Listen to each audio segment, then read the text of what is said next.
Hello everybody, it's Sarah and today I have a review for you, and that review is going to be of The Song of Achilles by Madeline Miller. I read this at the beginning of the month, which kind of comes full circle since last year I started with Circe, also by Madeline Miller, and I have a lot of thoughts on this book, so I decided to share those thoughts in a review. Most of you probably already know what this book is about, since this is quite a hype book on BookTube and in the book internet sphere. But the story of The Song of Achilles is the love story of Patroclus and Achilles, so it's a retelling of part of the Iliad, which is of course one of the most epic myth cycles ever. This review will be spoiler free, kind of. I will not have any spoilers as pertaining to this book. However, I kind of am going to assume that you know how the Iliad ends and how the Iliad goes, so maybe not spoiler free for the Iliad, just saying. But anyway, let me get into my review. First of all, the writing is absolutely beautiful. Madeline Miller, I had the same thing with Circe.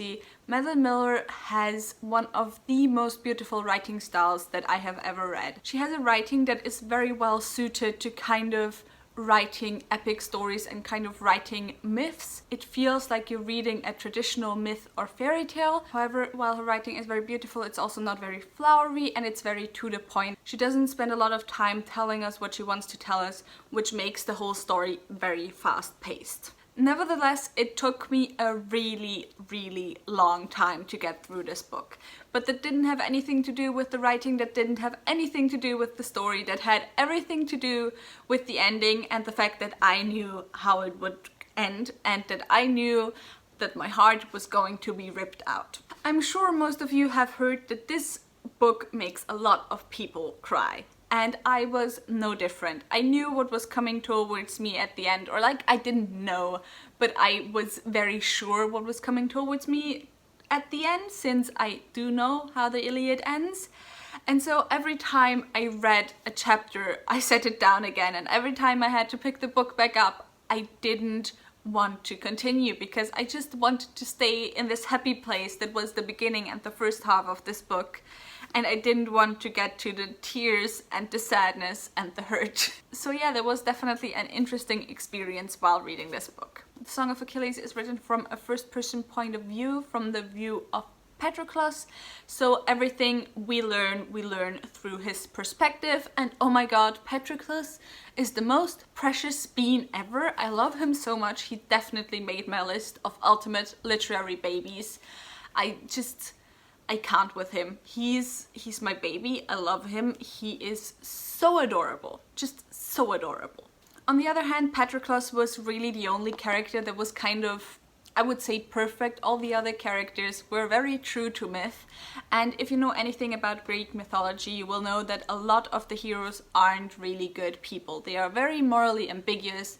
Some of them could straight up be called bad guys, and that was very much the case as well in this book. A lot of modern Western media does this thing where they kind of romanticize Achilles or Odysseus, and it's just not true to the myth. However, I felt like this stayed very true to the myth. For example, Odysseus is kind of a bastard and very conniving and scheming.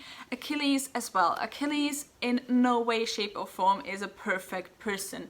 He is very much obsessed with becoming the greatest hero. It's all that's on his mind aside from Patroclus and his love to Patroclus, and as a person I definitely wouldn't like him. However, because we see him through the lens of Patroclus, who doesn't exactly put him on a pedestal, but he just loves him. He calls Achilles out, but he just also loves him. He knows like the true person behind the golden hero, and because we see Achilles through the lens of Patroclus, we kind of, as a reader, also fall in love with him, and I really love that. But you can see that Achilles isn't exactly an amazing person, especially in the plotline with Briseis. Those of you who know the Iliad will probably know what I'm talking about. For those of you who don't know, it's not that important. Once you read the book, you will understand what I mean with that. So yeah, that's already everything I wanted to say about this book, aside from the fact that, once again, the ending killed me. It went like this, like the last few chapters went like this. I started crying and I was thinking, oh, that's not so bad, I'm shedding a few tears. then I started crying harder and I was like, okay, this is pretty bad. This is pretty bad. Then I stopped crying, I calmed down and I was like, okay, it's over. Whew, I do not understand why everyone made such a big deal out of this. And then something happened which really hit me and really hurt me, and it was horrible. I absolutely love this. I love this story. I love Patroclus and Achilles' relationship. I loved the characters. Again, I loved especially Patroclus, and Madeline Miller's writing is just absolutely perfect. And last comment, I probably enjoyed this more than Circe. It's kind of, I prefer this over Circe because I just prefer Patroclus as a character over Circe as a character. Again, Patroclus, most precious being. But anyway, that was it for this video. If you read this book, tell me in the comments down below what your thoughts on the Song of Achilles are. If you enjoyed this video, maybe think about giving me a thumbs up and also maybe subscribing. All the links to my social media are in the description box down below, so go and check those out. And I hope I'll see you soon.